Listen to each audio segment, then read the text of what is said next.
Hey, it's Greg on here with MaritimeGardener.com, and I thought I'd do a very quick video today just to show a comparison of fall sown parsnips and spring sown parsnips. I don't think parsnips are the sexiest plant in the world. I think if you are following the gardening gurus, probably don't talk much about parsnips, but let me tell you, they're delicious. It takes an entire season to grow them. You plant them around now, and you harvest them in December if you want them. They taste better if you harvest them when things are starting to freeze up. And what a pleasant, joyful thing to eat all winter long. They store incredibly well. Not only that, but they seem to improve as they're stored. You know, carrots tend to go a bit rubbery when you store them, and I think it affects the flavor negatively. Parsnips also go a bit rubbery when they're stored, but it seems to enhance the flavor. I don't really understand why. Doesn't matter why. It's true. They just taste better the longer they've been stored, in my opinion. Anyway, I planted some parsnips here in the fall. I just threw the seeds down and put the seaweed on top. I might have even filmed it, if I recall. See, maybe I can put some of the footage in this. I planted them here. I just put them in rows, and then I put the seaweed on top. And I just left it. And over there, I planted some under plastic in March to sort of jumpstart things, and they have germinated over here as well. I used a variety called Albion, which is a variety from Vessi Seeds, one of my sponsors. So let's compare. Let's see.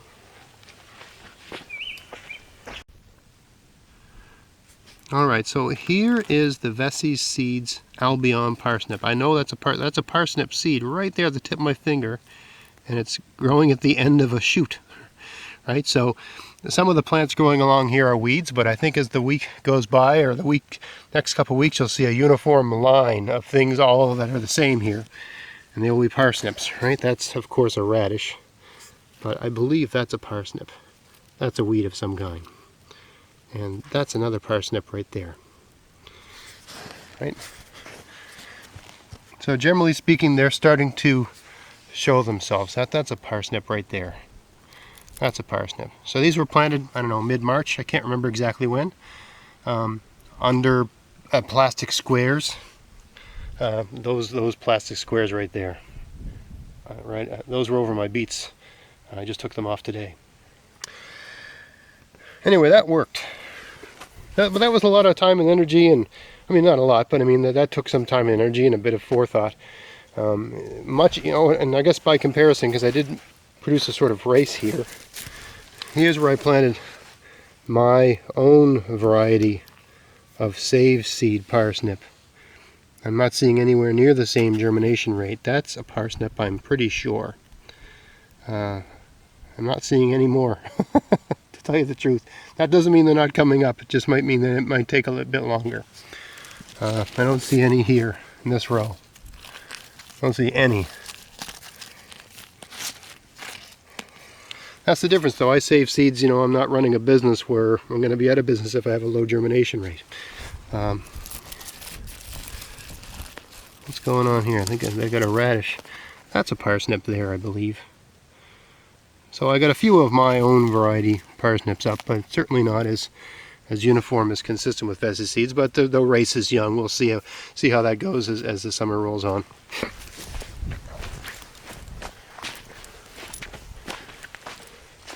Over here, these are my wild parsnip seeds where I planted them, and I planted a lot of seeds. You know, when you save your own seeds, you have a lot of seeds, so you can plant a lot. See, these are quite densely packed together, right? These are parsnips, right? There's, generally speaking, you can see a line of things that are the same going all the way. Right, there's some more right there, and so on. I threw a lot of them seeds down. When you save your own seeds, that's what you do, and then you just, you know, when they get a bit bigger, you pick out the ones that you don't want to keep. Let's see, look, there's another one. You see the second leaf? Telltale parsnip, right? It's got that shape. Looks like parsley, right? Looks like Italian parsley. Not the curly leaf parsley, but the flat leaf parsley. It kind of looks a bit like that, right? So that's parsnip, for sure. Here's another one. Look how it made its way through that seaweed mulch, no problem. Right? It's funny because they say store in a cool, dark place. Well, these seeds were stored in a freezing wet, what does it say? Store in a cool, dark, dry place. And these were stored in a freezing, wet, sunny space.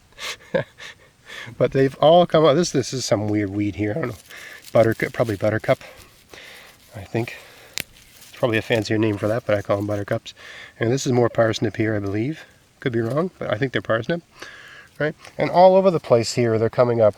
They're coming up in places. I had this, see over here, this box cold frame. I had that in a couple of spaces to accelerate, but it didn't seem to make much difference. I mean, I had the glass box over here, and I got them coming up here, and here, and here, right? And here, and here. Right, so they are coming. There's a line, definitely a line of parsnips coming up. Right, there's another line over here. And that's some sort of dandelion. Not sure what that is. Anyway, the parsnips are up. And it doesn't seem to matter that I put the glass on them or not, because there's an area right here where I had no glass at all. And they're still up. That's a weed there, but anyway, they're still up. They still grew. So that's something we learned about parsnips, right? You can plant those in the fall, in zone 6A anyway, and they'll do fine. There's a bunch more right there.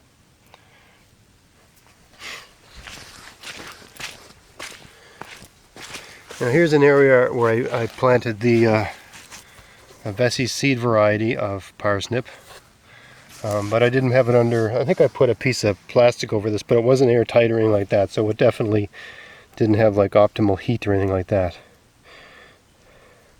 And I planted those very recently. I don't see any of them up. I see a number of weed seeds up. I don't see them up.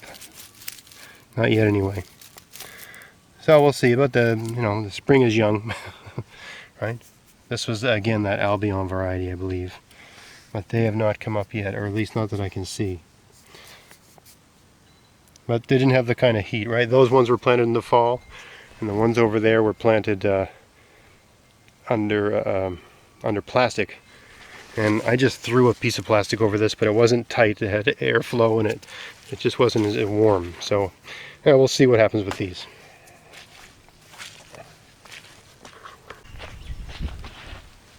So, who would have thought that sowing the seeds in the fall,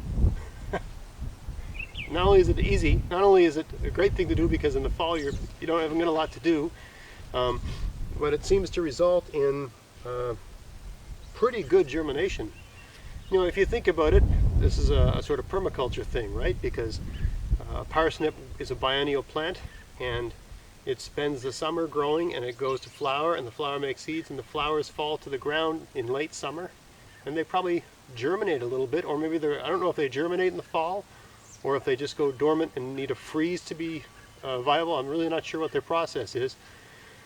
But I would imagine that wherever they came from, naturally, given that they're a biennial plant, they would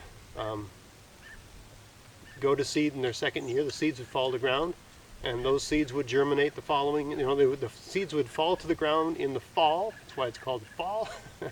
And then they would spring up in the spring. So if that's how it works, and if they can do that in your zone, right? A lot of things happen in other places that won't happen where you are. We like to grow a lot of tropical plants here in Canada, right? We grow tomatoes. They're not a northern plant. They're a warm kind of a tropical or a subtropical plant.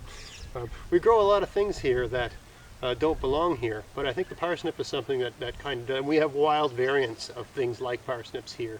So it's a plant that does well here and seems to like our conditions. And it seems, based on the observations, that it can also survive like a wild plant here. And you could take advantage of that, right? You can put it in a row, you can plant it in a way that optimizes the space, and it seems to be a plant that just will handle the winter and come back. One more thing you can do in the fall to make things easier in the spring, because you've got enough to do in the spring if you've got a garden of any size. I hope you found that interesting. I found that informative and gave you some good hints and tips. And this is all stuff I'm learning, you're learning with me, and I enjoy that. So until next time, get out there, get at it, have fun in your garden. Thanks for watching.